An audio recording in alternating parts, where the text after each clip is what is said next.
बंदी छोड़ सतगुरु रामपाल जी परमेश्वर जी की जय हो।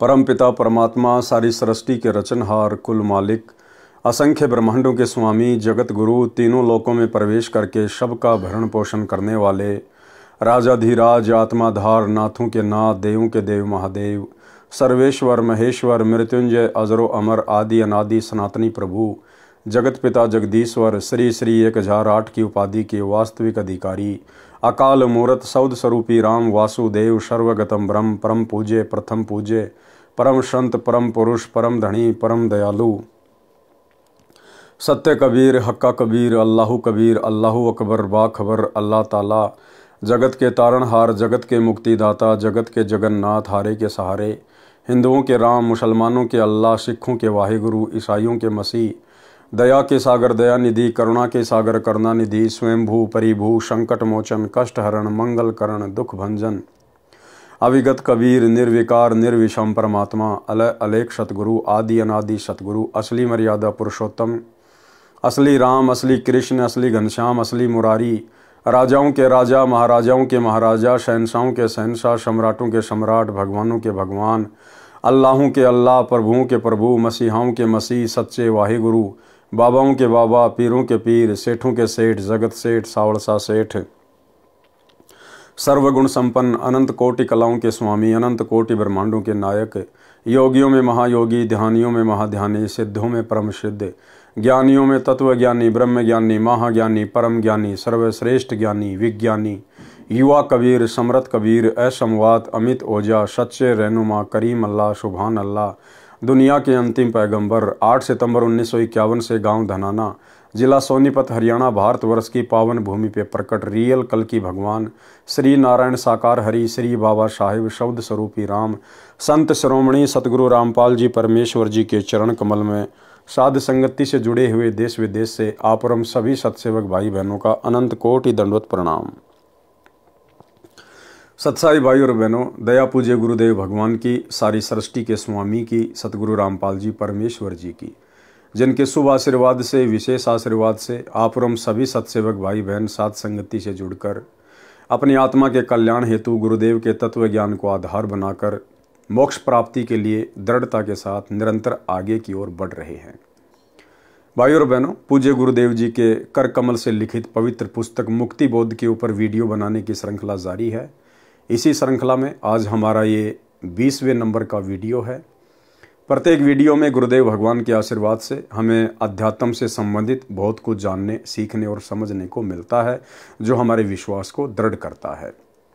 तो भाई और बहनों, शुरू करते हैं पूज्य गुरुदेव जी के कर कमल से लिखित पवित्र पुस्तक में आज का वीडियो।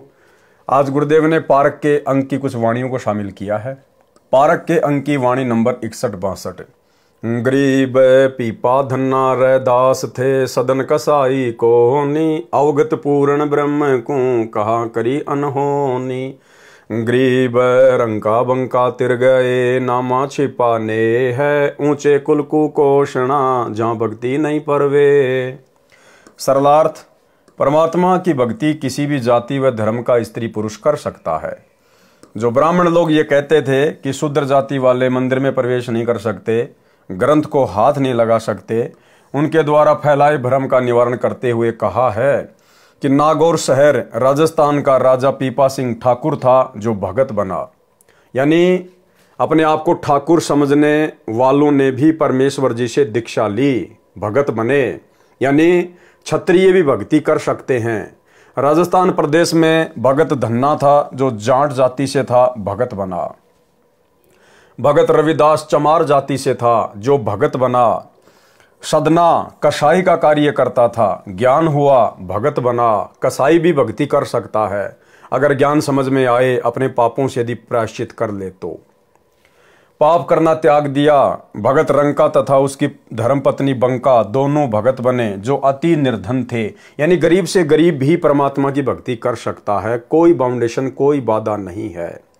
ये मनुष्य शरीर स्त्री का हो या पुरुष का, राजा का हो या रंग का, चमार का हो या ब्राह्मण का, ये केवल परमात्मा की भक्ति के लिए, परमात्मा की प्राप्ति के लिए ही मिलता है।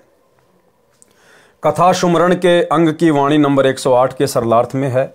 जो ऊंचे कुल में जन्मे हैं और परमात्मा की भक्ति नहीं करते, उस ऊंचे कुल को धिक्कार है। परमात्मा कहते हैं, ऊंचे कुल में जन्म न दीजो, मोहि नीचा ही कुल दीजो। ऊंचे कुल में दुर्योधन रावण, नीचे कुल में गणिका। गणिका भिलनी पार उतर गई, गर्भ करो मत धन का। यानी हे परमेश्वर, हमें ऐसे कुल में जन्म मत देना जो कुल हमें भक्ति ना करने दे, जो कुल काल प्रेरणा से भक्ति में बाधक है। हमें नीचा ही कुल देना। नीचा कुल का मतलब है हमें भगत परिवार में जन्म देना, ताकि हम तुरंत आपकी शरण में आ जाएं। वाणी नंबर 63-66 का सरलार्थ पहले पांडव यज्ञ के प्रकरण में कर दिया है। वाणी नंबर 67 से 76। गरीब चार वर्ण सट आश्रम, बिडरे दोनों दीन। मुक्ति खेत को छाड़ कर, मगर भय लोलीन। गरीब नौलख बोडी बिस्तरी, बटक बीज विस्तार। केशो कल्प कबीर की, दूजा नहीं गवार। गरीब मगर मोती बरस ही, बनारस कुछ भ्रांत। काशी पीतल क्या करे, जहाँ बरसे पार स्वाति। गरीब मगर मेला पूर्ण ब्रह्म स्यों, बनारस बन भील। ज्ञानी ध्यानी संग चले, निंदा करे कुचील। गरीब मुक्ति खेत को तज गए, मगर में दीदार। जुल्हा कबीर मुक्त हुआ, ऊंचा कुल धिक्कार। गरीब चार वर्ण सट आश्रम, कल्प करी दिल माही। काशी तज मगर गए, ते नर मुक्ति न पाई। गरीब मुक्ति भरोसे बूढ़ है, कल्पत है दऊ दीन। सबका सतगुरु कुल धनी, मगर भय लोलीन। गरीब काशी मरे सो भूत होवे, मगर मरे सो प्रेत। ऊंची भूमि कबीर की, पोडे आसन श्वेत। गरीब काशीपुरी कसूर क्या, मगर मुक्ति क्यों होए। जुल्हा शब्द अतीत थे, जाति वर्ण नहीं कोई। गरीब काशीपुरी कसूरियों, मुक्ति होत सब जाति। काशी तज मगर गए, लगी मुक्ति सिर लात। इन वाणियों का संक्षिप्त वर्णन इसी पारक के अंक की वाणी नंबर 28 के सरलार्थ में कर दिया गया है। यानी जाति चाहे कोई भी हो, धर्म चाहे कोई भी हो, यदि उस व्यक्ति को, स्त्री या पुरुष को ज्ञान समझ में आ गया, यदि पूर्ण सतगुरु की प्राप्ति हो गई है और यदि आजीवन मर्यादा में रह के भक्ति करता है, तो चाहे वो किसी भी जाति और धर्म का क्यों ना हो, उसकी मुक्ति निश्चित है। सरलार्थ जो कहते हैं कि काशी में मरने वाले मुक्ति प्राप्त करते हैं और मगर में मरने वाले नरक जाते हैं, ये गलत है। सबका मालिक कुल धनी यानी पूर्ण परमात्मा कबीर जी मगर से सतलोक गए। भूमि के कारण मुक्ति की इच्छा के भरोसे यानी विश्वास पर जीवन नष्ट कर जाते हैं। पारक के अंक की वाणी नंबर 77 से 84। गरीब मुक्ति खेत मथुरा पूरी, कीन्या कृष्ण किलोल। कंस केश चानोर से, वहां फिरते डामाडोल। गरीब जगन्नाथ जगदीश क, उर्दमुखी है ग्यास। मशकबंदी मंदिर पड़ी, झूठी सकल उपास। गरीब एकादशी अजोग है, एकादश दर है सार। द्वादश दर मध्य मिलाप है, साहिब का दीदार। गरीब महामहात्म नाथ है, ब्रह्म मुहूर्त माही। काशी गया परियाग मध्य, सतगुरु शरणा नाही। गरीब कोटि जतन जीव करत है, दुविधा दीन जाए। साहिब का शरणा नहीं, चाले अपने भाई। गरीब जीव जीवा से ज्यों जड़या, जल कै माही सूक। सतगुरु पुरुष कबीर से, रहे अनंत जुग कूक। गरीब जीव जीवा से ज्यों जड़या, जल से मान्या दोष। सकल अविद्या विष भर्या, अग्नि परे तब पोष। गरीब राम रमे सो राम है, देव रमे सो देव। भूतो रमे सो भूत है, सुनो संत सुरभेव। सरलार्थ जो कहते हैं कि मथुरा वृंदावन में जाने से मुक्ति होती है, वे सुनो। उसी मथुरा में जहां श्री कृष्ण लीला किया करते थे, आप उस स्थान पर जाने मात्र से मोक्ष मानते हो। उसी मथुरा में कंस केसी जो राक्षस था तथा चाणूर जो पहलवान था, वो भी रहते थे। जो श्री कृष्ण जी ने ही मारे थे। इसलिए सत्य साधना करो और जीव कल्याण कराओ, जो यथार्थ मार्ग है। कोई जगन्नाथ के दर्शन करके और एकादशी का व्रत करके मोक्ष मानता है, ये गलत है, शास्त्र विरुद्ध है। कोई काशी नगर में, कोई गया नगर में जाने से मोक्ष कहते हैं, वे भूल में हैं। यदि पूर्ण सतगुरु की शरण नहीं मिली है तो मोक्ष बिल्कुल नहीं होगा। जब तक तत्वदर्शी सतगुरु नहीं मिलेगा, शंका समाप्त नहीं होगी। सब अपने स्वभाववश भक्ति मार्ग पर चल रहे हैं, जो व्यर्थ है।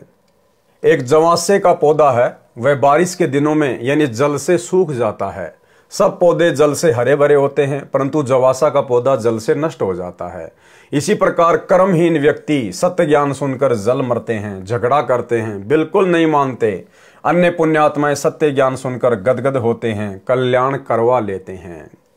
गीता अध्याय 9 श्लोक 25 वाला प्रकरण है, जिसमें कहा है कि यानी देवव्रता देवान पितरन यांत्री पितृव्रता भूतानी यांति भूतेजा यांति मध्याजिन अपिमाम।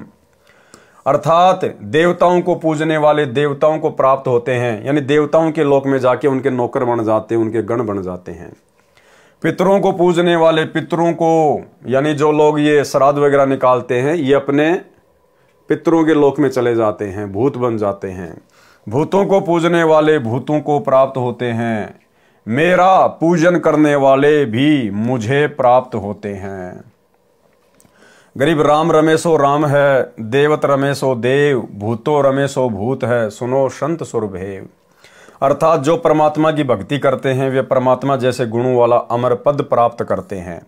अर्थात परमात्मा कबीर जी को प्राप्त होते हैं। जो देवताओं की भक्ति करते हैं वे देवताओं जैसे गुण वाले हो जाते हैं। जन्म मरण सदा रहता है, स्वर्ग जाते हैं, पुण्यों को खर्च कर पुनः जन्म मरण के चक्कर में गिरते हैं। जो भूतों की पूजा करते हैं, श्राद्ध निकालते हैं, पिंडदान करते हैं, अस्थि उठाकर गंगा पर मुक्ति हेतु ले जाते हैं, 13वीं महीना आदि क्रियाक्रम करते हैं, पितर बनते हैं और महा कष्ट उठाते हैं, फिर नरक में जाते हैं। 84 लाख प्रकार के प्राणियों के शरीरों में कष्ट भोगते हैं। वाणी नंबर 85 से 95। ग्रीब कली कली का रस लिया, भवर कमल कुशोंदी, ज्ञान गदेर पर चढ़े पड़े 18 बोधी। ग्रीब जैसी अमरकंद है, कवल केत की बाश, प्राण तजे हरि ना भजे, यो जग गया निराश। ग्रीब माला गिर में गुण कहाँ, भवंग लिपटे आए, शीतल पुण्यों चंदर ज्यों, तपती बुझावे ताही। ग्रीब सलील सलोने संत हैं, 8 कवल समाधि, दिल दर्पण मन मुस्कला, रिंचक नहीं उपाधि।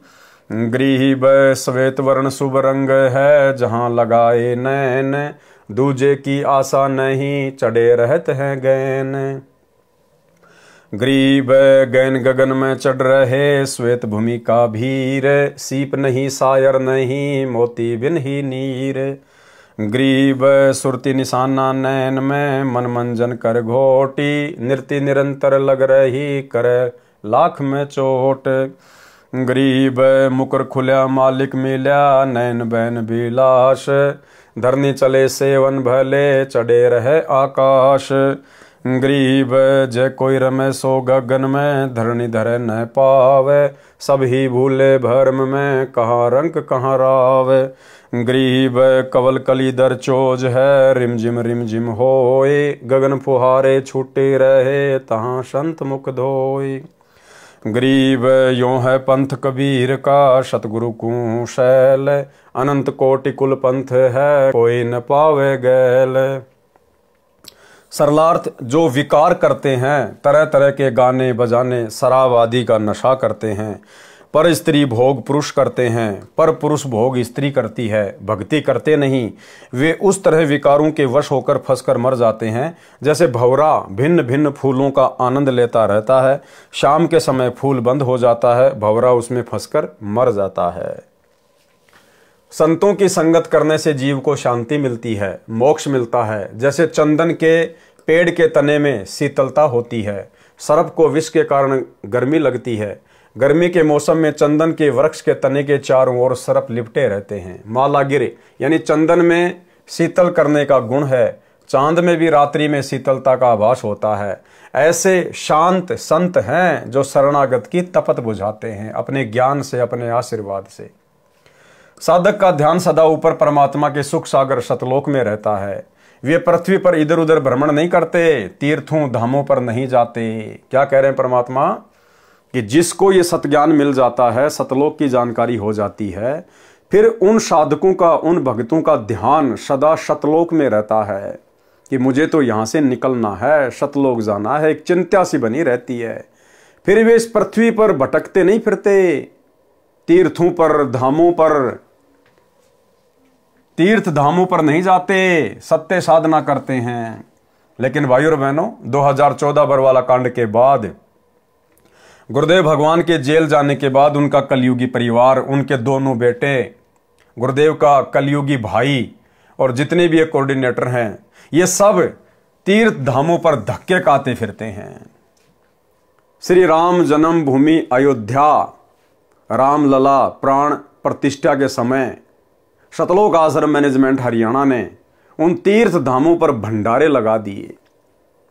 आन उपासकों के लिए भंडारे शुरू कर दिए कि आओ आन उपासना करो, हम संत रामपाल जी के नालायक भगत तुम्हारे लिए खाने पीने की व्यवस्था में तत्पर हैं। ये पाखंड पूजा मत छोड़ना, रामलला की मूर्ति के दर्शन करना मत छोड़ना और खाने पीने की चिंता मत करना। हम पृथ्वी के सबसे बड़े महामूर्ख सतलोक आश्रम मैनेजमेंट हरियाणा वाले तुम्हारी सेवा में तत्पर हैं। तो ये तो सतज्ञान मिलने के बाद भी तीर्थों पर धक्के खाते फिर रहे हैं। भक्तों के बेचारों के ज्योति पाठ और दान धर्म का पैसा आन उपासना में भंडारे लगा लगा के बर्बाद कर रहे हैं। परमात्मा कबीर जी का ये पंथ भक्ति मार्ग है। जीव सतलोक की सैल करता है। इसके अतिरिक्त अनेकों पंथ तथा उनके कुल यानी गद्दी परंपरा है। किसी को सतलोक वाली गली अर्थात मार्ग का ज्ञान नहीं। वाणी नंबर 96। गरीब त्रिलोकी का राज सब, जय जीव को कोई दे, लाख बधाई क्या करे नहीं इस नाम से ने। सरलार्थ, यदि कोई सत्य साधना परमपिता परमेश्वर कबीर जी की नहीं करता है, यदि उस जीव को 3 लोक का राज्य मिल जाए तो उसे चाहे लाख बार बधाई दी जाए, नरक में जाएगा, उसका भविष्य अंधकारमय है। वाणी नंबर 97। गरीब रत्न जड़ाऊ मंदिर है, लख जो जन स्थान, साकट सगाना भेटिए, जय हो इंद्र समान। सरलार्थ, जो रिश्तेदार साकट है यानी नास्तिक है, उसका 1 लाख योजन में यानी पृथ्वी का मालिक क्यों ना हो, उसके महलों में रतन जड़े हों, चाहे वह स्वर्ग के राजा इंद्र जैसा ऐश्वर्यवान हो, वह सगा रिश्तेदार कभी ना मिले जो परमात्मा से दूर है। उसके प्रभाव में आकर कच्चा भगत भक्ति त्याग कर नरक का भागी बन जाता है। गरीब संख कल्प जुग जीवना, ततना दर्शा रिंच, आन उपासा करते हैं ज्ञान ध्यान पर पंच। गरीब मारकंड की उम्र है, रब में जुर्या नातार, पीव्रत से खाली गए साहिब के दरबार। सरलार्थ, यदि कोई संख कल्प तक जीवित रहे, ज्ञान जरा सा भी नहीं है, तत्व ज्ञानहीन है, सत्य भक्ति से वंचित है, तो वह लंबा जीवन भी व्यर्थ है। 1 कल्प में 1008 चतुर्युग होते हैं, यानी ब्रह्मा का 1 दिन 1 कल्प कहलाता है। मार्कंडे ऋषि की लंबी आयु थी। यदि मार्कंडे ऋषि जितनी लंबी आयु है, परमात्मा से संपर्क हुआ नहीं यानी सत्य साधना की नहीं तो व्यर्थ है। प्रियव्रत नाम का राजा था, उसने 11 अरब वर्ष तक तप किया यानी शास्त्र विधि त्याग कर मनमाना आचरण किया। तप के बदले 11 अरब वर्ष का राज्य सुख भोगकर परमात्मा के दरबार में खाली होकर गया, नरक में डाला। 1 योजन 12 किलोमीटर का होता है। वाणी नंबर 100 से 107। गरीब कल्प करी करुणामयी, सुपच दिया उपदेश, सतगुरु गोरखनाथ गति, काल करम भयनेश। गरीब सबरी भी भक्ति करी, गौरी के दिल माही, उभय मुहूर्त सट दलीप, तीवा संसानाही। गरीब परीक्षित को सुखदेव मिले, 7 बार प्रचार, दुर्वासा भगवान गुरु, लगे कूचों की लार। गरीब पूर्ण पुरुष कबीर को तारे गीत व्याध कुलहीन, गणिका चढ़ी विमान में महिमा विष्णु लीन। गरीब शंख स्वर्ग से है परे, शंख पतालों सैल, एता बड़ा इलाम है अलफ सिंह रजबैल।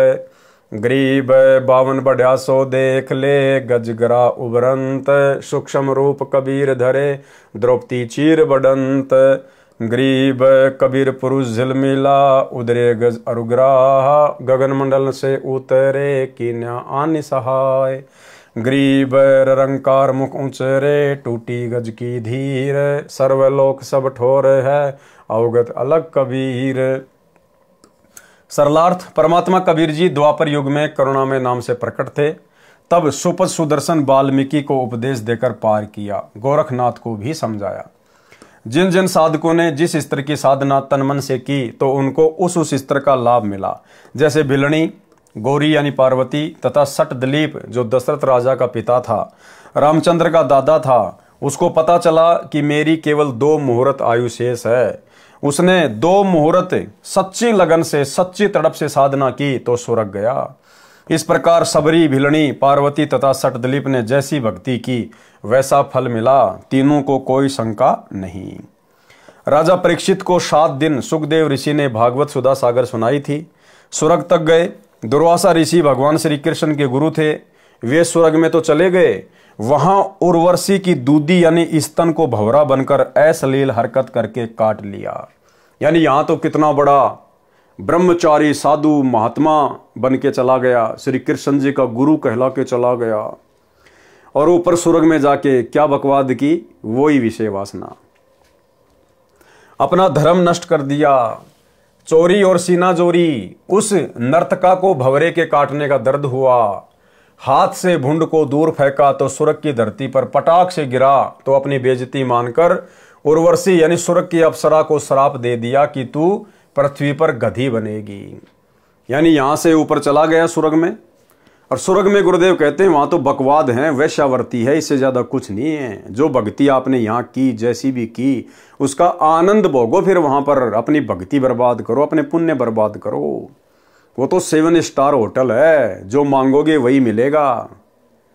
तो वहां जाने के बाद दुर्वासा ऋषि अन्य ऋषियों के साथ, देवताओं के साथ बैठकर उर्वशी का डांस देख रहा था। अर्धनग्न होकर लड़कियां वहां नाचती हैं, जैसे यहाँ पर बारों में, कल्बों में लड़कियां नाचती है पैसों के लिए, बड़े बड़े लोगों के लिए। ऐसे ही वहां पर बकवाद है। उर्वशी नाच रही थी वहां पर अर्धनग्न होके। दुर्वासा ऋषि के मन में काल प्रेरणा से विषय वासना जागृत हो गई। उसने भंवरे का रूप बनाया और उस लड़की के स्तन को काट लिया, दूधी को काट लिया उसने। अब भाई और बहनों, नॉर्मल सी बात है, कहीं भी अगर कोई मक्खी मच्छर लड़ेगा तो हाथ तो मारेंगे हम। तो ऐसे ही उस उर्वशी ने ऐसे हाथ मारा तो दुर्वासा के लगी, और दुर्वासा नीचे जमीन पर पटाख से पड़ा। अब बाकी सब लोग वहां बैठे थे, सब लोग जानते थे कि ये दुर्वासा ऋषि है, इसकी सीट खाली है और ये बकवाद करने गया है। तो जैसे दुर्वासा नीचे गिरा पटाख से, उसी समय सारे हंसने लग गए, और दुर्वासा ऋषि ने उसको श्राप दे दिया कि मैं तेरे साथ में मिलन करना चाहता था, शारीरिक संबंध बनाना चाहता था, लेकिन तूने मुझे अस्वीकार कर दिया। तो श्राप दे दिया कि तू पृथ्वी पे जाके गधी बनेगी। उस नाचने वाली को भंवरे के काटने का दर्द हुआ, हाथ से भुंड को दूर फेंका तो स्वर्ग की धरती पर पटाख से गिरा, तो अपनी बेइज्जती मानकर उर्वशी यानी स्वर्ग की अप्सरा को श्राप दे दिया कि तू पृथ्वी पर गधी बनेगी।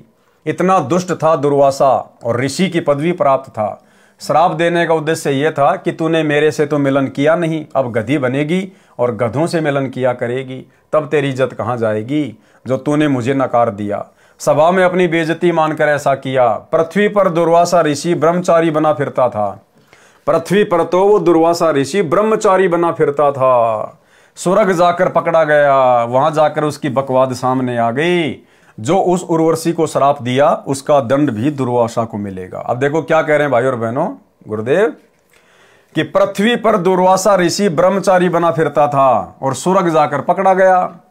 इसी प्रकार ये हमारे बड़े भाई सतलोक आश्रम मैनेजमेंट हरियाणा वाले, ये बड़े बड़े भगत, परम भगत, कोऑर्डिनेटर, गुरुजी के बेटा बेटी, भाई बंधु, ये सतलोक आश्रमों में तो एक नंबर के भगत बने फिरते थे।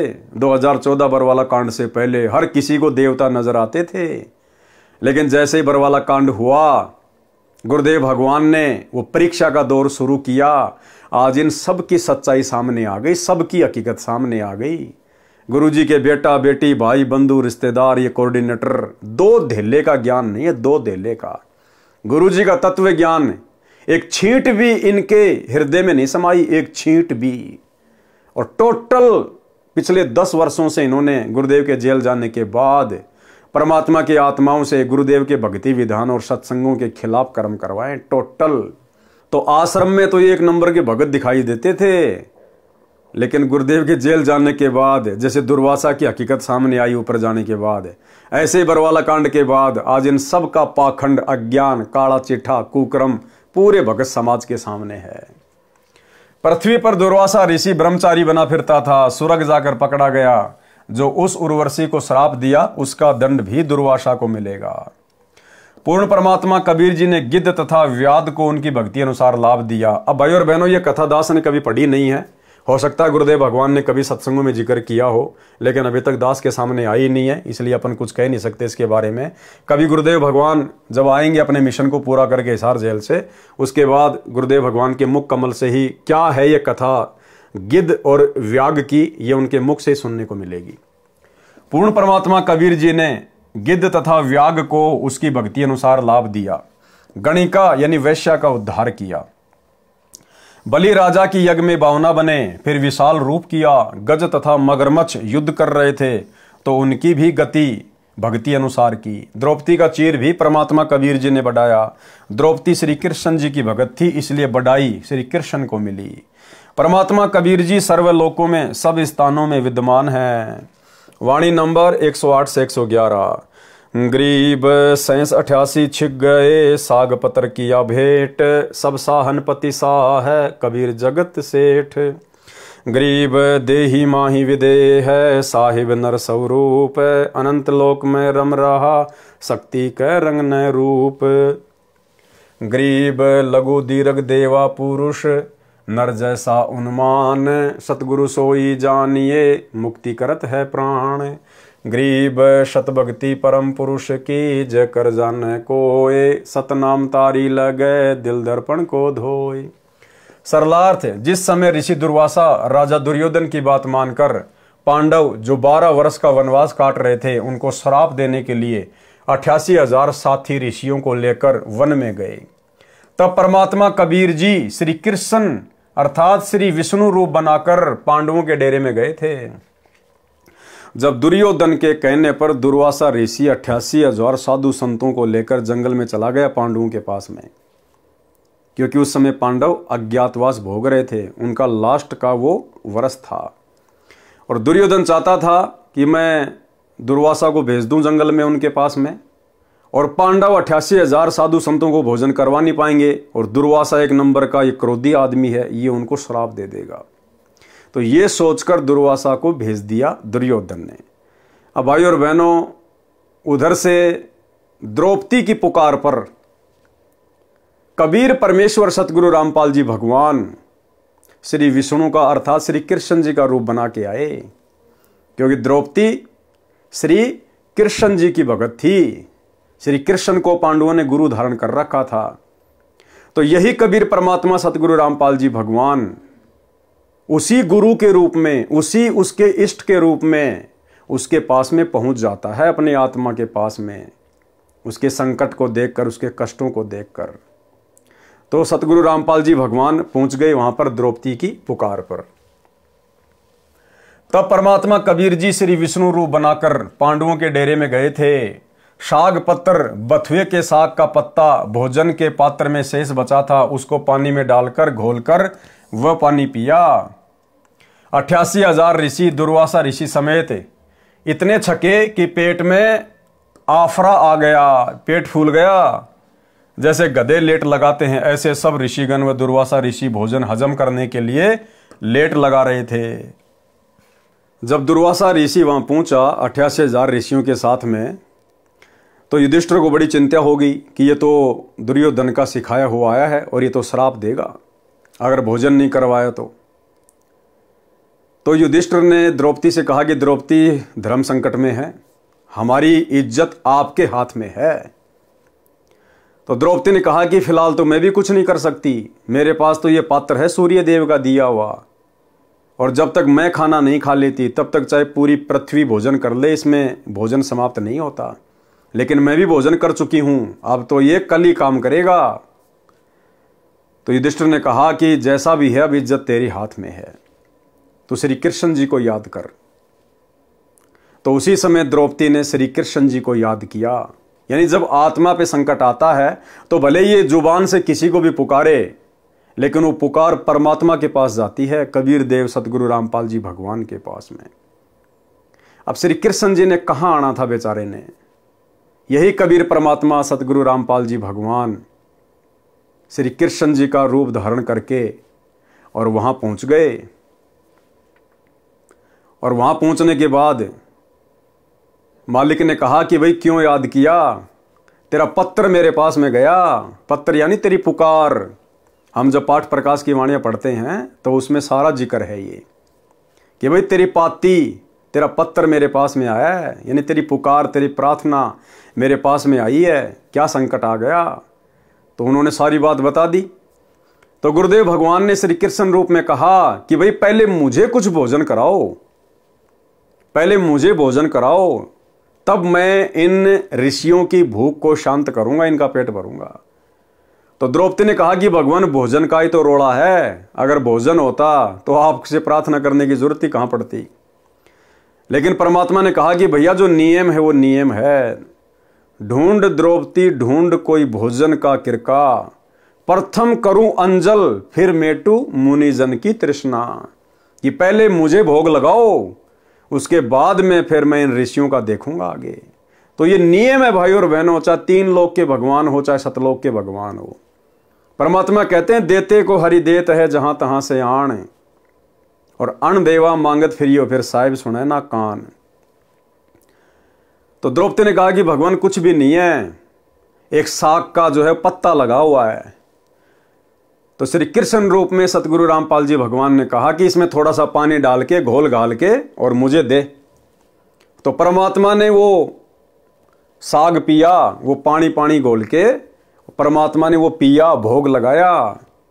और जैसे ही गुरुदेव भगवान ने पानी मिलाकर वो साग पिया, उसी समय 88,000 ऋषि दुर्वासा सबके पेट भर गए, सबके पेट।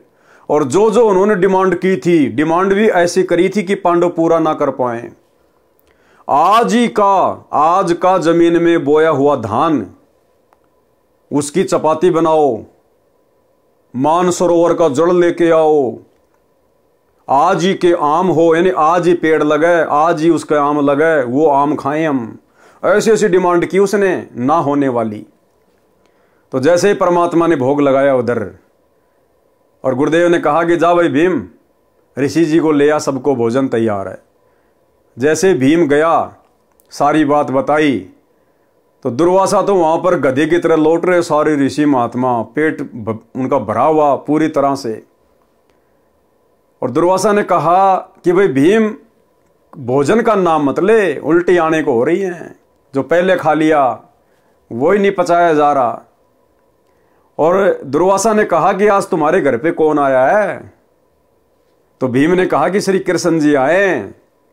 तो दुर्वासा के मुख से परमात्मा ने निकलवा दिया कि राम करे थारे दुश्मन मरियो।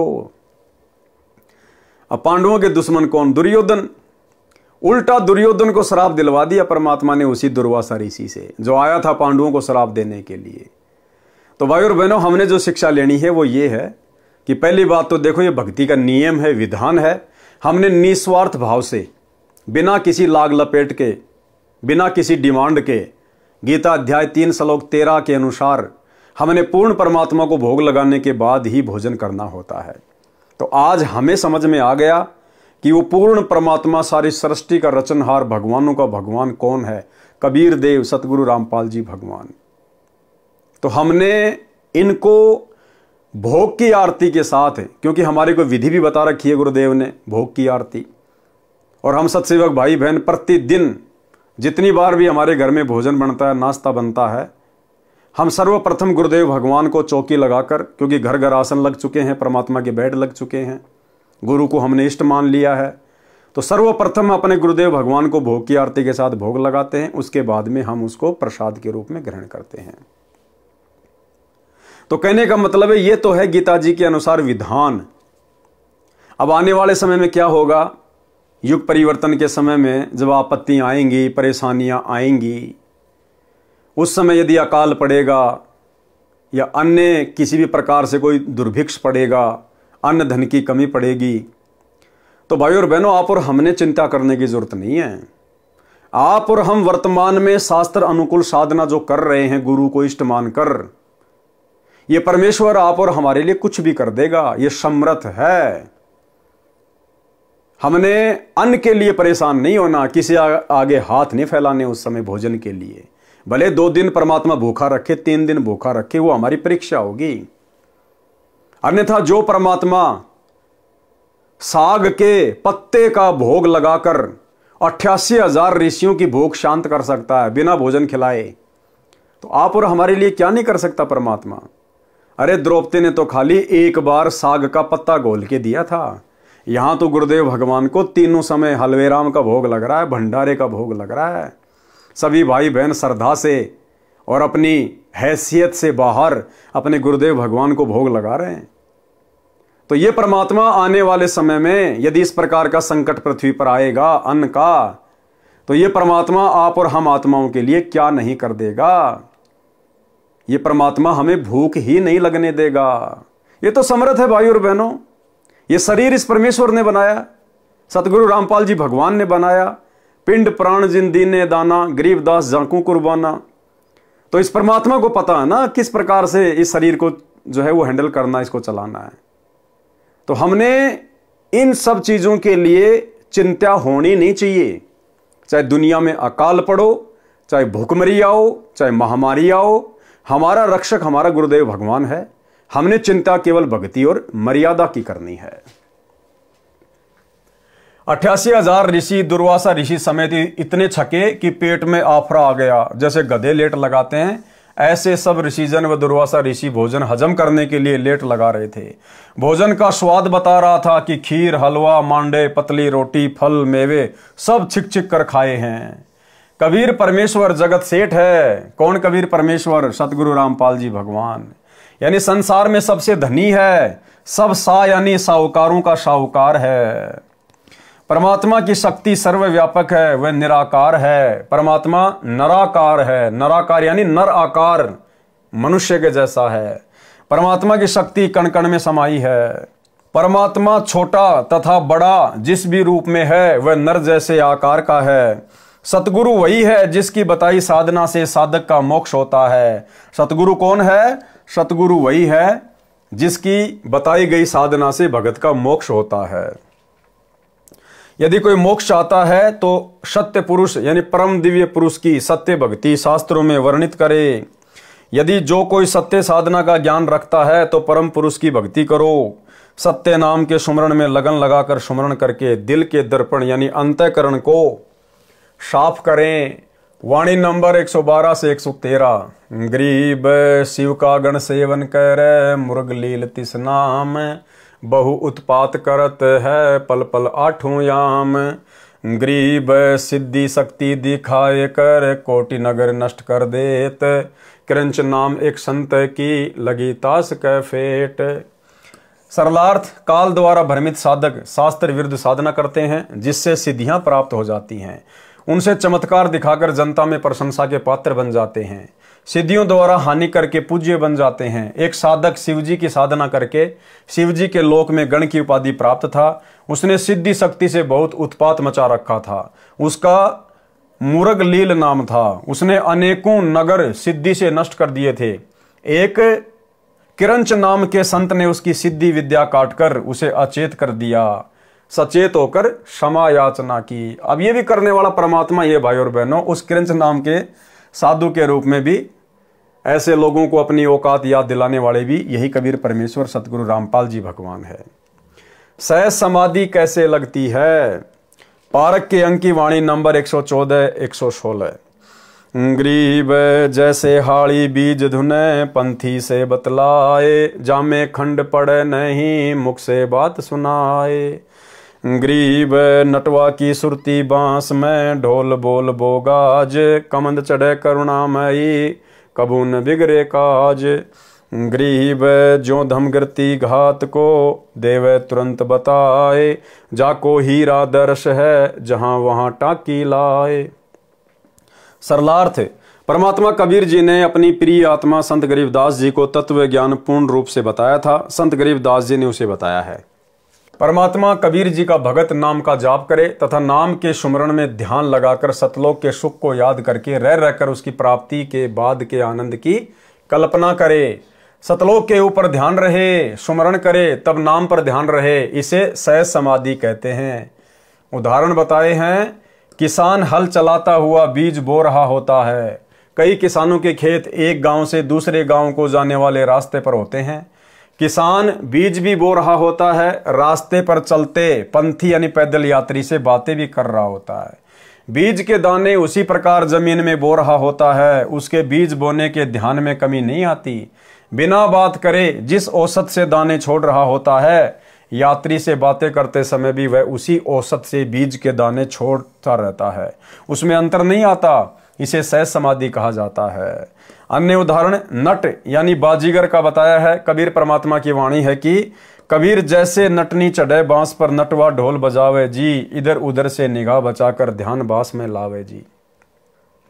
अर्थात नट की पत्नी खेल करते समय लगभग 12-15 फुट लंबे बांस पर बिना जमीन में गाड़े केवल जमीन के ऊपर रखकर उसके ऊपर चढ़ती है, जो महासंतुलन का अनोखा खतरा भरा कर्तव्य होता है।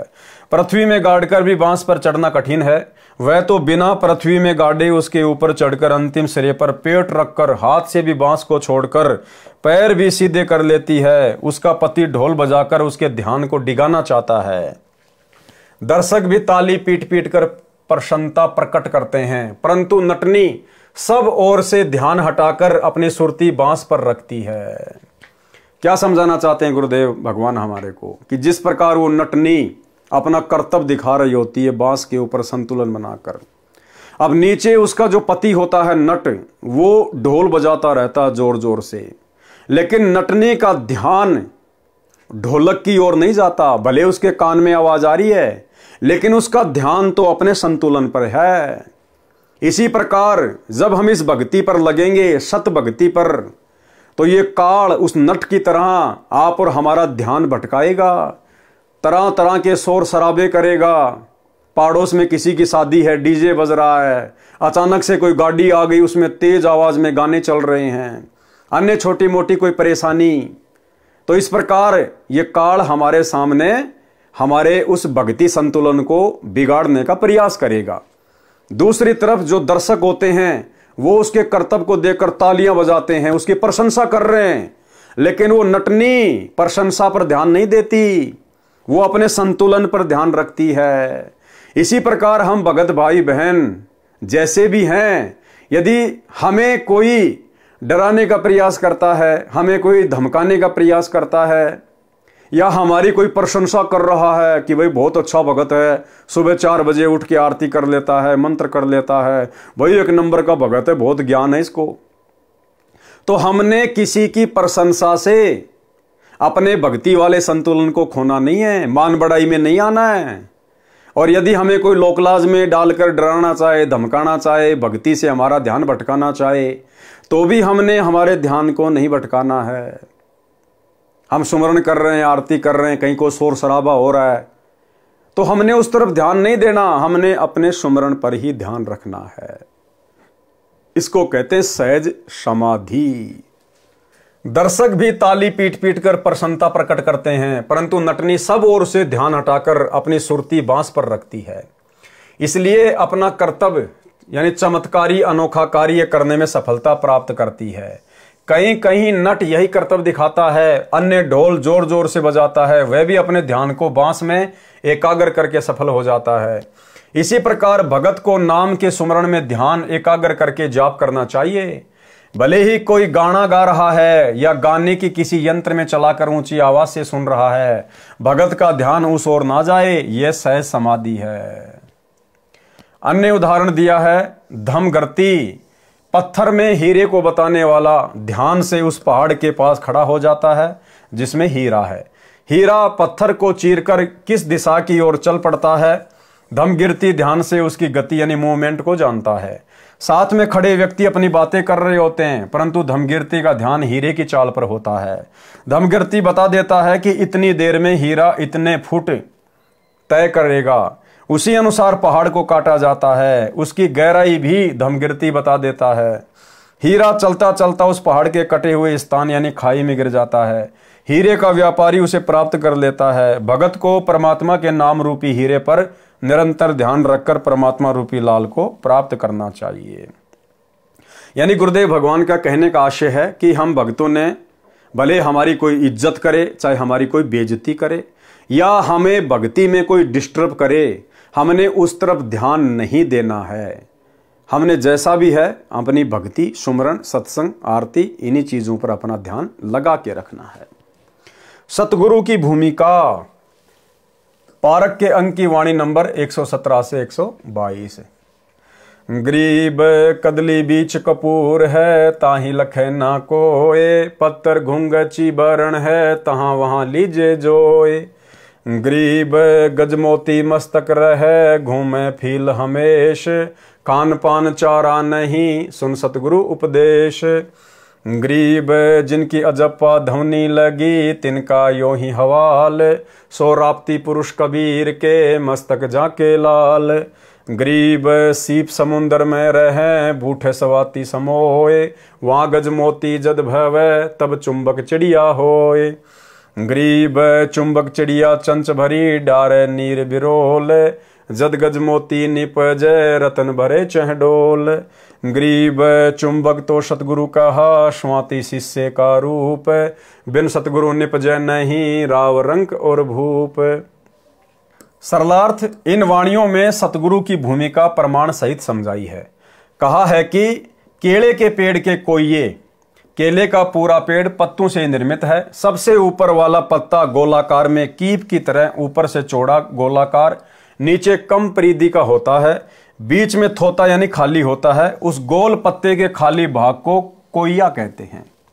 उसमें स्वाति नक्षत्र की वर्षा की बूंद गिर जाती है तो उस केले के पत्ते में कपूर बन जाता है। केला शिष्य है, स्वाति सतगुरु का मंत्र जाप है। नाम यदि योग्य शिष्य को दिया जाता है तो उसमें भक्ति रूपी कपूर तैयार होता है, मोक्ष मिलता है।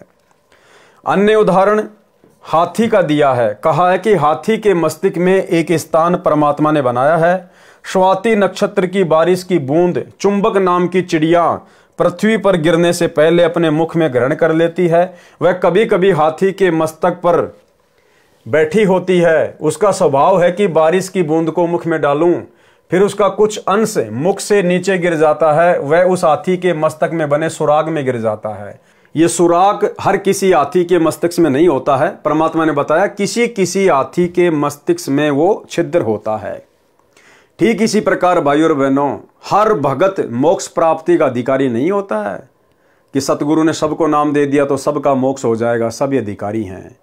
कोई कोई आत्माएं होती हैं जो मोक्ष प्राप्त करती हैं। ये उदाहरण गुरुदेव इसीलिए दे रहे हैं कि हर हाथी के माथे पर मस्तिष्क में वो छेद नहीं होता जो चुंबक नाम की चिड़िया स्वाति नक्षत्र की बूंद को उस छेद में डाल देती है, फिर उसमें मोती बन जाते हैं बहुत सारे। उसका स्वभाव है कि बारिश की बूंद को मुख में डालूं, फिर उसका कुछ अंश मुख से नीचे गिर जाता है, वह उस हाथी के मस्तक में बने सुराग में गिर जाता है। उससे हाथी के माथे में बने सुराग के अंदर मोती बनने लग जाते हैं। जैसे माता का गर्भ का बच्चा बढ़ता है तो माता का पेट भी बढ़ता रहता है, फिर समय आने पर बच्चा सुरक्षित जन्म लेता है। इसी प्रकार हाथी के उस मोती उद्गम सुराग में कई चुंबक चिड़ियां स्वाति की बूंदें डाल देती हैं। हाथी के मस्तक वाले मोती उद्गम स्थान में सैकड़ों मोती तैयार हो जाते हैं। समय पूरा होने पर अपने आप निकलने लगते हैं, ढेर लग जाता है। ये स्थान सब हाथियों में नहीं होता है, वो छिद्र सब हाथियों के मस्तक में नहीं होता। इसी प्रकार हर आत्मा मोक्ष प्राप्ति की अधिकारी नहीं होती है। इसमें हाथी शिष्य है, चुंबक चिड़िया सतगुरु है, स्वाति बूंद नाम है, जैसे ऐसे सतगुरु रूप चुंबक चिड़िया सच्चे नाम रूपी स्वाति शिष्य के हृदय में डालते हैं, भक्ति तथा मोक्ष रूपी मोती बनते हैं। जिस हाथी के मस्तक के अंदर मोती होते हैं उसे अंदर ही अंदर नशा हो जाता है, वह मस्ती में मतवाला होकर घूमता रहता है, चारा खाना भी छोड़ देता है। जिन भक्तों ने सतगुरु जी से उपदेश सुनकर दीक्षा लेकर सच्चे मन से जपा तो उनकी ऐसी दशा हो जाती है, वे कबीर परमात्मा के हाथी हैं जिनके हृदय में भक्ति रूपी लाल बन जाता है। अर्थात फिर उस भगत को संसार की कोई टेंशन नहीं, वो अपनी भक्ति में मस्त रहता है। उसको लोक लाज मान बढ़ाई राग द्वेष ईर्ष्या से कोई लेना देना नहीं होता है। वो अपने सतगुरु की भक्ति में अपना तन मन धन सब लगा देता है। अन्य उदाहरण सीप का दिया है। सीप एक जल की जीव है, समुद्र में रहती है। समुद्र का जल खारा होता है। जिस समय बारिश होने को होती है तब समुद्र का जल अंदर से कुछ गर्म होता है। उस उष्णता से सीप को बेचैनी होती है, वह जल के ऊपर आकर मुख खोल लेती है। यदि उस समय बारिश की बूंदें गिर जाती हैं तो सीप को शांति हो जाती है, अपना मुख बंद कर लेती है। उस जल को जो सीप के मुख में गिरा स्वाति कहते हैं। जिस सीप में स्वाति गिरी उसमें मोती बन जाता है। कुछ समय उपरांत परिपक्व होकर मोती जल में गिर जाता है। इस उदाहरण में सीप तो शिष्य है, स्वाति दीक्षा मंत्र है, बादल सतगुरु है। सीप से मोती अपने आप नहीं निकलता। एक सुकच मीन वह मोती के ऊपर के मांस को खाने के लिए उसको टक्कर मारती है कि इस मांस के अंदर घुसकर खाऊंगी, परंतु वह मांस मात्र प्याज के जाड़े जैसा रक्त वर्ण का होता है। सुकच मछली की टक्कर से मोती सीप से निकल समुद्र में गिर जाती है। यहाँ सुकच मीन तो सार शब्द है, स्वाति सतनाम है। यदि सुकच मीन टक्कर नहीं मारती है तो वह मोती सीप में ही गलकर नष्ट हो जाता है। गरीब सुकच मीन मिलता ना भाई तो स्वाति सीप ए ले जाई। अर्थात संत गरीबदास जी ने बताया है कि यदि सुकच मछली नहीं मिलती तो सीप तथा उसमें गिरी स्वाति व्यर्थ जाती। सुकच मछली सार शब्द जानो। सार शब्द सतनाम के जाप को सफल करता है। सतगुरु सार शब्द देता है। सार शब्द कौन देता है? सतगुरु देता है। अब वर्तमान में कौन दे रहा आप सबको पता है। इसी प्रकार भगत को प्रथम नाम द्वितीय नाम मिल जाए, सार नाम नहीं मिला तो मोक्ष नहीं होगा, वह जीवन व्यर्थ गया, परंतु अगला मनुष्य जन्म स्त्री पुरुष का मिलेगा। उस जन्म में सतगुरु मिले और सब तीनों नाम मिल गए तो मोक्ष हो जाएगा। सतगुरु के बिना जीव का कल्याण संभव नहीं है। वाणी नंबर 123 से 125। गरीब अदर सिंहासन गगन में, बोरंगी बरिया में, जाका नाम कबीर है सारे सबके काम। गरीब पड़या धनी से काम है, प्रहलाद भक्ति को बूझी, नरसिंह उतरया अरस से किने न समझी गूजी। गरीब नर मृगेश आकार होए, कीनी संत सहाय, बालक वेदन जगत गुरु जानत है सब माए। सरलार्थ परमात्मा कबीर जी का अधर यानी ऊपर सतलोक में सिंहासन है, वह सब भक्तों के कार्य सिद्ध करता है। प्रहलाद भगत को धनी यानी परमात्मा से काम पड़ा तो परमात्मा ने उसका कार्य सिद्ध किया। प्रहलाद भगत से पता करो कि कैसी अनहोनी परमात्मा ने की थी। परमात्मा समर्थ कबीर आकाश से उतरा था, हिरण्यकशिपु को मारा था। नर यानी मानव, मृगेश यानी सिंह रूप बनाकर संत प्रहलाद की सहायता की थी। जैसे बच्चा भूखा प्यासा होता है तो उसकी पीड़ा को माता जानती है, दूध जल पिलाती है, ऐसे जगत गुरु अपने शिष्य के कष्ट को जानता है। कौन? जगत गुरु। ऐसे जगत गुरु अपने शिष्य के कष्ट को जानता है, अपने आप कष्ट निवारण कर देता है भक्ति से, उसकी मर्यादा देखकर, उसके भाव देखकर। यानी प्रार्थना लगाने की जरूरत नहीं है जगत गुरु के पास में। क्या कह रहे हैं गुरुदेव? ऐसे ही जगत गुरु अपने शिष्य के कष्ट को जानता है, अपने आप कष्ट निवारण कर देता है, उसकी श्रद्धा देखकर, उसकी मर्यादा देखकर, उसकी भक्ति देखकर। वाणी नंबर 126 से 133। गरीब इस मोहल्ले के मुल्क में, दोनों दीन हमारे, एक बामे एक दाहिने, बीच बसे करतार। गरीब करता आप कबीर है, अविनाशी बड़ अल्लाह, राम रहीम करीम है कि जो सुरती निगाह। गरीब नर रूप साहिब धैणी, बसे सकल के माही, अनंत कोटि ब्रह्मांड में देखो सब ही ठाई। गरीब घटमट महतत्व में बसे, अचराचर ल्योलीन, चार खानी में खेलता ओ अलय बेदीन। गरीब कौन गड़े कौन फूकिए, चारों दाग दगंत, ओ इनमें आया नहीं पूर्ण ब्रह्म बसंत। गरीब मात पिता जाके नहीं, नहीं जन्म प्रमाण, यो तो पूर्ण ब्रह्म है करता हंस अमान। गरीब आत्म और परमात्मा एक नूर जहूर, बिचकर झाई कर्म की ताते कई दूर। गरीब परमात्म पूर्ण ब्रह्म है आत्म जीव धर्म में, कल्प रूपी कल में पड़ा जासे लागे क्रम।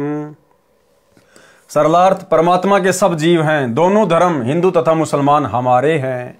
एक परमात्मा के दाईं ओर जानो, दूसरा बाईं ओर, दोनों के मध्य में परमात्मा निवास करता है। अब देखो गुरुदेव क्या कह रहे हैं कि दोनों धर्म हिंदू मुसलमान परमात्मा के ही हैं। एक अगर दायां अंग है तो दूसरा बायां अंग है, बीच में कबीर परमात्मा सतगुरु रामपाल जी भगवान है। अब बताओ भाई, परमात्मा तो कह रहे हैं कि दोनों धर्म मेरे ही हैं, मेरे बच्चे हैं। और जब बांग्लादेश में हिंदुओं के ऊपर कह रहे थे कि अत्याचार हो रहे हैं, वहाँ के मुसलमान अत्याचार कर रहे हैं, और हिंदुस्तान के अपने आप को हिंदू कहने वाले, बजरंग दल वाले, विश्व हिंदू परिषद वाले मध्य प्रदेश के मंदसौर में रैलियां निकाल रहे थे, धरने निकाल रहे थे बांग्लादेश के मुसलमानों के खिलाफ। तो काल प्रेरणा से सतलोक आश्रम मैनेजमेंट हरियाणा ने मध्य प्रदेश की संगत को मुसलमानों के विरोध में उस रैली में शामिल कर दिया। अरे भाड़ में जाओ दुनिया, भाड़ में जाओ हिंदू, भाड़ में जाओ मुसलमान। आप और हम कौन हैं? हमारा मकसद क्या है? हम क्यों भक्ति से जुड़े हैं? दुनिया भर में ढिंढोरा पीटते हो, जीव हमारी जाति है, मानव धर्म हमारा, हिंदू मुस्लिम सिख ईसाई धर्म नहीं कोई न्यारा। और तत्वदर्शी संत के शिष्य होने के बावजूद किसी एक धर्म के विरोध में दूसरे धर्म के पक्ष में जाके बैठ गए तुम। धिक्कार है, धिक्कार तुम्हारे ज्ञान को। परमात्मा के सब जीव हैं, दोनों धर्म हिंदू तथा मुसलमान हमारे हैं।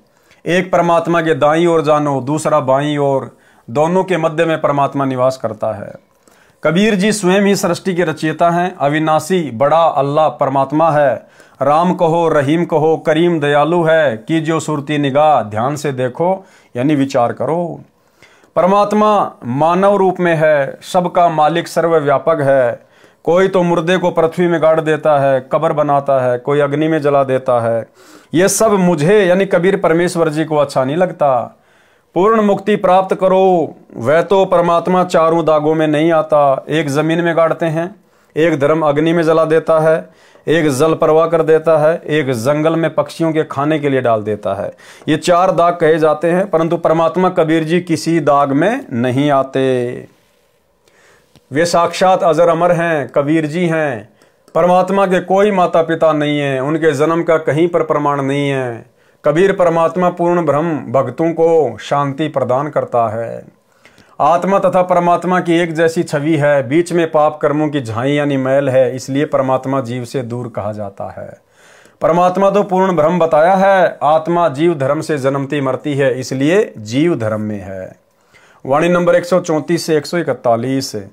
गरीब कर्म लगे शिव विष्णु के, भर में तीनों देव, ब्रह्मा जुग 36 लग, कछु न पाया भेव।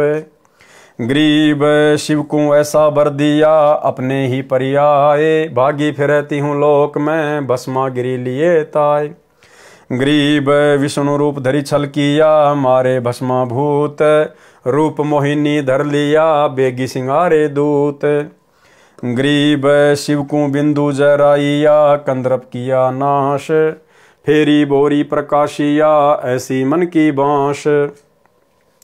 गरीब लाख लाख जुग तप किया, शिव कंदर्प के हेत, काया माया छोड़ कर ध्यान कवल शिव श्वेत। गरीब फूक्या बिंदु विधान से, बोहर न उग बीज, कला विशंबर नाथ की कहाँ छिपाऊं रीज। गरीब पार्वती पत्नी पलक परी, त्रिलोकी का रूप, ऐसी पत्नी छोड़ कर कहाँ चले शिव भूप। गरीब रूप मोहिनी मोइया, शिव से सुमरथ देव, नारद मुनि से को गिणे, मरकट रूप धरेव। वाणी नंबर 134 से 136 का सरलार्थ। सूक्ष्म मन की मार सभी जीवों पर गिरती है। जीव एक समान सूक्ष्म मन के सामने विवश है। जब तक पूर्ण सतगुरु नहीं मिलता तब तक सूक्ष्म मन के सामने विवेक कार्य नहीं करता। हिंदू धर्म के श्रद्धालु श्री शिव जी को तो सक्षम मानते हैं, सब देवों का देव यानी महादेव मानते हैं। सूक्ष्म मन के कारण वे भी मार खा गए, क्योंकि वे भी जीव संज्ञा में हैं। प्रमाण, जिस समय भस्मासुर ने तप करके भस्म कंडा श्री शिव जी से वचनबद्ध करके ले लिया था, तब भस्मासुर ने शिव से कहा था कि मैं तेरे को भस्म करूंगा, तेरे को मारकर तेरी पत्नी पार्वती को अपनी पत्नी बनाऊंगा। तब डर के कारण श्री शिव जी भाग लिए। भस्मासुर में भी सिद्धियां थी, वह भी साथ दौड़ा। शिव जी भय के कारण अधिक गति से दौड़ा तथा एक मोड़ पर मुड़ गया। उसी मोड़ पर एक सुंदर स्त्री खड़ी थी। कौन थी सुंदर स्त्री? स्वयं कबीर परमेश्वर सतगुरु रामपाल जी भगवान ने उस सुंदर स्त्री का रूप बनाया, पार्वती का। उसी मोड़ पर एक सुंदर स्त्री खड़ी थी। उसने भस्मासुर की ओर अश्लील दृष्टि से देखा और बोली कि शिव तो आसपास रुकेगा नहीं, जाने दे, आजा मेरे साथ, मौज मस्ती कर ले, मैं तेरा ही इंतजार कर रही हूं।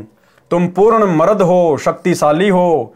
भस्मासुर पर काम वासना का भूत सवार था ही, उसे और क्या चाहिए था। उसी समय रुक गया। युवती ने उसका हाथ पकड़कर नचाया। गंडस्थ नृत्य करते समय हाथ सिर पर करना होता है। भस्मासुर का भस्म कंडे वाला हाथ भस्मासुर के सिर पर करने को युवती ने कहा कि इस नृत्य में दायां हाथ सिर पर करते हैं। यह नृत्य पूरा करके मिलन करेंगे। ज्यों ही भस्मासुर ने भस्म कंडे वाला हाथ सिर पर किया तो युवती ने बोला, अर्थात परमेश्वर सतगुरु रामपाल जी भगवान ने बोला, भस्म। उसी समय भस्मासुर जलकर नष्ट हो गया। वह युवती भगवान स्वयं ही शिव शंकर की जान की रक्षा के लिए बने थे। भगवान स्वयं ही बने थे। विष्णु को तो फोकट की महिमा मिल गई, परंतु महिमा विष्णु को दी।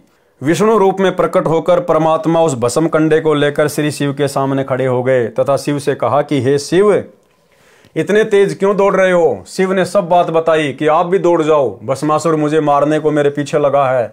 तब विष्णु रूपधारी परमात्मा ने कहा कि देख, आपका भस्म कंडा मेरे पास है। शिव ने तुरंत पहचान लिया और रुक कर पूछा कि यह आपको कैसे मिला? विश्वास नहीं हो रहा था। भगवान ने कहा, यह ना पूछ, अपना कंडा लो और घर जाओ। परंतु शिव को विश्वास नहीं हो रहा था कि उग्र रूप धारण किए भस्मासुर से कैसे ये भस्म कंडा लिया। जिद कर ली। तब परमात्मा ने कहा कि फिर बताऊंगा। इतना कहकर अंतर ध्यान अदृश्य हो गए। शिव कुछ आगे गया तो देखा कि अति सुंदर युवती अर्धनग्न शरीर में मस्ती से एक बाग में टहल रही थी। दूर तक कोई व्यक्ति दिखाई नहीं दे रहा था। शिव जी ने इधर उधर देखा और लड़की की ओर मिलन के उद्देश्य से चले। लड़की शिव को देखकर मुस्कुराकर आगे को कुछ तेज चाल से चटक मटक कर चल पड़ी। शिव ने बड़ी मशक्कत करने के बाद लड़की का हाथ पकड़ा। तब तक शिव का वीर्य पतन हो चुका था। उसी समय विष्णु रूप में परमात्मा खड़े थे और कहा कि मैंने भस्मासुर को इस प्रकार वश में करके गंडस्थ नाच नचाकर भस्म किया। तो उस सुंदर स्त्री का रूप जिसको देखकर तीन लोक के स्वामी भगवान शंकर का भी वीर्यपात हो गया, विषय वासना से इतना पागल हो गया। उस सुंदर युवती के रूप को देखकर, रूप किसने बनाया? गुरुदेव भगवान ने। भस्मासुर को सुंदर स्त्री का रूप बनाकर किसने गंडस्थ नाच नचाकर उसको भस्म किया? गुरुदेव भगवान ने। इसलिए भाई और बहनों, दास ने पिछले एक वीडियो में जिक्र किया था कि भाई और बहनों, आप और हमें तत्व ज्ञान मिल गया है। वैसे तो आप और हमारे पर गुरुदेव भगवान का आशीर्वाद है, परमात्मा ऐसी कोई गलती हमसे नहीं होने देंगे। फिर भी भाई और बहनों, क्योंकि मन जब तक शरीर है तब तक मन भी हमारे साथ में है, ये हमें भटकाने का प्रयास करेगा और कई बार परमात्मा भी भगत की परीक्षा ले लेता है। तो हमारे सामने यदि ऐसी कोई सुंदर युवती, कोई सुंदर स्त्री अगर कहीं टकरा जाए, मिल जाए, यात्रा करते समय, कहीं आते जाते समय, एकांत में, तो आप और हम भगत भाई बहनों ने उस सुंदरता में केवल अपने गुरुजी का मुख देखना है कि ये मेरे गुरुजी हैं भाई, मेरी परीक्षा ले रहे हैं, और चुपचाप वहां से चलता बने, अपना सुमरण पे ध्यान रखा है। ना सामने से आती हुई का चेहरा देखना है, ना पीछे मुड़कर उसकी पीठ को देखना है। और हमने हर किसी के अंदर अपने परमात्मा को देखना है। और वैसे भी गुरुदेव कहते हैं, पर नारी को देखिए बहन बेटी के भाव, कहे कबीर कामनाश का ये सहज उपाय। बाकी हमने जब इस प्रकार की कोई स्थिति हमारे सामने पैदा हो जाए तो हमने मन में दोष पैदा नहीं करना है। काल तो कोशिश करेगा, मन में उथल पुथल मचेगी, लेकिन ये तत्व ज्ञान फिर दीवार की तरह सामने खड़ा हो जाएगा एक सेकंड के बाद कि भैया ये काम अपना नहीं है, ये मार्ग अपना नहीं है, अपने को तो सतलोक चलना है। गुरुदेव ने अपने को संत बना दिया, भगत बना दिया, और ना जाने कितने हमारे पूर्वज जो भूत प्रेत बन के घूम रहे हैं, ऊपर से देवी देवता जो सूक्ष्म रूप में घूमते रहते हैं, क्या पता वो मुझे देख रहे हैं और मेरी हरकत से फिर मेरे गुरु जी के ऊपर हंसेंगे कि ये ज्ञान दिया संत रामपाल जी ने, तत्वज्ञानी संत ने इस भगत को, देख इसकी हरकत देखो इसकी मूर्ख की। तो हमने हर प्रकार से सचेत होकर चलना है। हमारा टारगेट, हमारी सुरती सतलोक में, और सतलोक में जाकर हमें जो रूप रंग यौवन सुंदरता मिलेगी, यहां इंद्र की इंद्राणी के पास भी नहीं है, इंद्राणी के पास भी। तो हमने तो अपनी सुरती को वहां टिका के रखना है। संत गरीबदास जी ने सूक्ष्म मन की शक्ति बताई है कि शिव जी की पत्नी पार्वती 3 लोक में अति सुंदर स्त्रियों में से एक थी। अपनी पत्नी को छोड़कर शिव जी ने चंचल माया यानी बद नारी से मिलन, सेक्स करने के लिए उसे पकड़ लिया। ये सूक्ष्म मन की उत्पत्ति का उत्पात है। ये सूक्ष्म रूप से काल ऐसे चाल चलता है। वाणी नंबर 137 से 141 का सरलार्थ है। इन्हीं काल प्रेरित आत्माओं ने ब्रह्मादिक ब्रह्मा विष्णु महेश को भी मोहित कर लिया, यानी अपने जाल में फंसा रखा है। शेष यानी अन्य बचे हुए गणेश जी भी स्त्री के संग में रहे। गणेश जी के 2 पुत्र थे, एक का नाम शुभम यानी शुभ, दूसरे का नाम लाभम यानी लाभ था। शंकर यानी शिव जी की अडिग विचलित न होने वाली समाधि, आंतरिक ध्यान लगी थी, जो हमेशा सदा ध्यान में रहते थे, उनको भी मोहिनी अप्सरा स्वर्ग की देवी ने मोहित करके डगमग कर दिया था। तो भाई और बहनों, ये काल का बहुत भयंकर जाल है, और इस जाल से यदि कोई बचा है तो केवल सतगुरु का भगत बचा है। केवल सतगुरु अपने आशीर्वाद से, अपनी शक्ति से, अपनी सामर्थ्यता से अपने भगत को बचाता है। बाकी भगत अपने स्तर पर चाहे कितनी भक्ति कर ले, कितना कुछ कर ले, अपने स्तर पर वो कुछ नहीं कर सकता। पंखा चाहे लाख रुपए का है, सोने की पंखुड़ियां हैं, जब तक चलाने वाला बटन नहीं दबाएगा तब तक पंखा अपने आप नहीं चलेगा, क्योंकि वो केवल एक यंत्र है, उसको चलाने वाला यंत्री कोई और है। तो हम जीव हैं, हम चाहे कितनी भक्ति कर लें, कितने बड़े अपने आप को भगत समझ लें, हमारा रिमोट हमारे गुरुदेव भगवान के हाथ में है। बलवानों का बल और बुद्धिमानों की बुद्धि इस पूरी सृष्टि में सतगुरु रामपाल जी परमेश्वर जी के हाथ में है। इसलिए हमने गुरुदेव के चरणों में आधीनता के साथ में पड़े रहना है। अगर ऊपर मुंह करके थूकेंगे तो अपने ऊपर ही गिरेगा और हंसी के पात्र भी बनेंगे। तो भाई और बहनों, अपना टारगेट केवल मोक्ष, सतलोक, ये रंग बिरंगी दुनिया, इन विषय वासनाओं के बाग में भंवरे बनकर आप और हम करोड़ों अरबों बार भटक चुके हैं, गधे कुत्ते शुअर बन चुके हैं, अपना अनमोल मनुष्य जीवन न जाने कितने बर्बाद कर चुके हैं। तो ये लास्ट जन्म है, इसको लास्ट ही हमने बनाना है। और इतने सिर हमने इस काल को दे दिए बकवाद करके, अब भक्ति करके ये सिर यानी ये मन अपने गुरु को देंगे। यो मन संतों दीजिए तो गोविंद पाइए। और मन सतगुरु को देने का मतलब है जीवित ही मर जाना। ये लाखों लाखों साल की उम्र प्राप्त करके राजा महाराजा बन के हजारों हजारों स्त्रियों को भोग लिया, देवता बन के अप्सराओं को भोग लिया, क्या मिला याद भी नहीं आज। अब ये 15, 20, 30 साल की उम्र है, अब इसमें क्या सुख भोग लेगा इस गंदे लोक में। तो ये सोचकर हमने सतगुरु के चरणों में पड़े रहना है, जीवित ही मृत बनकर। यो गुरु ज्ञान विज्ञान वाणी, जीवित ही जग में मरो। तो भाई और बहनों, आज की वीडियो में केवल इतना ही। कल रात्रि 8 बजे फिर से गुरुदेव भगवान के आशीर्वाद से सभी भाई बहन लाइव जुड़िए एक नई वीडियो के साथ में। तब तक गुरुदेव भगवान हम सबको आज्ञा दें, इजाज़त दें, आशीर्वाद दें। बंदी छोड़ सतगुरु रामपाल जी भगवान की जय हो।